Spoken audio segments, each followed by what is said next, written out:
Donc il fait beau au centre-ville de Calgary et aujourd'hui j'ai décidé de faire la vidéo à l'extérieur de chez moi. Et là il y a le lac, il y a les gens qui se baignent, il fait beau et tout ça. Et la vidéo d'aujourd'hui, on va parler des causes les plus communes pour le refus de visa, quel que soit qu'on voulait venir comme étudiant, comme travailleur ou pour la demande de résidence permanente.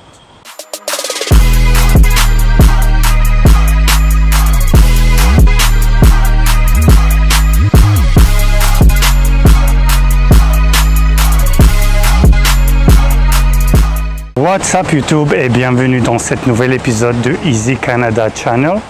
Pour tous ceux qui ne me connaissent pas, je suis Zied Sali. L'année dernière, j'ai été diplômé comme consultant en immigration et je fais des vidéos pour aider les gens à immigrer au Canada, mais aussi sur la vie du Canada, comme j'ai vécu un peu partout au Canada dans 7 villes différentes, donc je pourrais vous aider. Pour tous ceux qui sont nouveaux dans la chaîne, veuillez vous abonner pour pas rater aucun épisode et peut-être réaliser votre rêve de venir au Canada. Ceux qui sont abonnés à la chaîne, merci de liker la vidéo, comme ça je peux faire d'autres vidéos pour vous. Donc la première cause de refus de visa dont je veux parler, c'est les étudiants qui reçoivent ça, mais aussi les travailleurs temporaires. C'est l'agent, il refuse le visa, il vous met une note. Je ne suis pas convaincu que vous allez quitter le Canada après votre séjour. Et je rappelle que les étudiants et les travailleurs, c'est des résidents temporaires. Donc ils sont venus au Canada pour étudier, travailler et retourner. Ils ne sont pas des résidents permanents. Et c'est pour ça qu'ils font ce type de refus. Je précise qu'ils sont plus durs avec les pays moins développés, les pays tiers-monde, que les pays développés. Pour éviter ce type de refus, il faut montrer son attachement à son pays d'origine, comme les liens de famille, si vous avez un emploi, si vous avez un business, si vous avez une voiture, il faut tout montrer. C'est une preuve pour l'agent que vous allez revenir chez vous. Il faut aussi dire que la double intention de venir comme résident temporaire, étudiant par exemple, et rester au Canada, c'est légal. Mais quand même, il faut faire votre mieux pour éviter ce type de refus. Écrivez une lettre aussi, ça peut aider. Et je pense, si vous faites tout ça, il ne va pas vous refuser pour cette raison. Le deuxième type de refus le plus commun, c'est pour les motifs financiers. Donc là, si vous êtes étudiant, vous étiez accepté dans une université. Si vous êtes travailleur, vous avez votre emploi. Si vous avez demandé la résidence permanente, vous avez eu tous vos points. Mais à la fin, vous n'avez pas les moyens financiers que le Canada demande. Et là, je vais dire quelque chose. Pour les étudiants, je rappelle, c'est 10 000 $ plus les frais de scolarité. Ça, c'est au Canada. Au Québec, c'est 11 000 $ plus les frais de scolarité. Et pour la résidence permanente en entrée express, une seule personne doit prouver vers 13 000 $.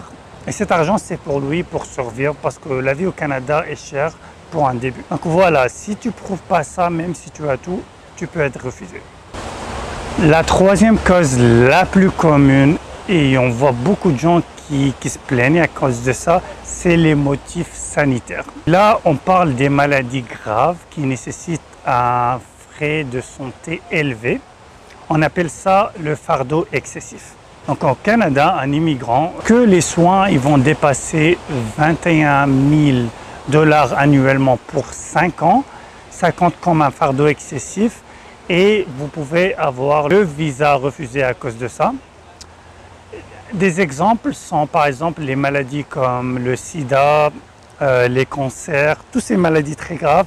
Ils ne vont pas te refuser le visa parce que tu as la cheville cassée ou les bras cassés. C'est plus les maladies très très graves. La quatrième cause la plus commune, c'est les fausses déclarations. Donc, et là, je précise sur des faits importants et déterminants. Si vous faites vos formulaires et vous faites une faute, c'est par exemple, vous habitez en France, à Paris pendant 3 ans et vous avez mis l'adresse pendant 4 ans, toujours à Paris, ça fait pas grand chose, ça fait pas un grand changement. Mais si vous avez menti sur votre expérience de travail, sur vos diplômes, votre éducation, ça vous risquez une exclusion du Canada.